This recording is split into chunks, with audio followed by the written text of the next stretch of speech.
Écoutez le monde changer. Une pause, une de plus pour l'un des vaccins anti-Covid. Le Johnson & Johnson est suspendu aux États-Unis et en Afrique du Sud à cause, là aussi, de l'apparition rare de graves caillots sanguins.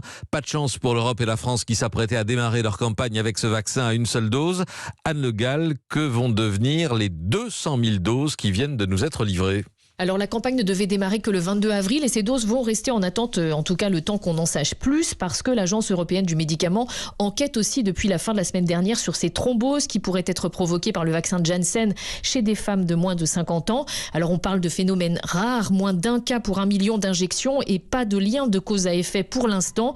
Mais ce qui pourrait arriver, c'est que le vaccin Janssen, tout comme celui d'AstraZeneca, soit finalement réservé aux plus de 50 ou 55 ans, ce qui dans l'immédiat ne changera pas grand-chose pour la campagne française. Ce sont des personnes que l'on vaccine déjà actuellement et en avril et mai, le vaccin Janssen représentera moins de 6% des stocks dans les frigos. Et comme AstraZeneca, le Janssen ou Johnson & Johnson est un vaccin à adénovirus. Voilà, ça veut dire que ce qui sert à transporter le matériel génétique dans l'organisme, donc les petits bouts de SARS-CoV-2 pour déclencher la réponse immunitaire, c'est un virus effectivement rendu inoffensif, ce n'est pas de l'ARN messager. La technique est efficace, mais peut-être que ces adénovirus déclenchent des réactions immunitaires inattendues chez certaines personnes dans des cas exceptionnels.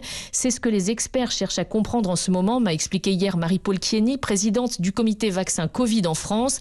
Les enquêtes des autorités sanitaires américaines et européennes servent donc à comprendre dans quelles conditions de sécurité optimales on peut injecter ces vaccins. Et l'âge pourrait être un critère. Anne Le Gall, dans la même catégorie de vaccins à adénovirus, on trouve aussi le Spoutnik russe, dont le président de la région Provence-Alpes-Côte d'Azur, Renaud Muselier, a annoncé ce matin avoir passé une précommande de 500 000 doses sous réserve de l'autorisation européenne.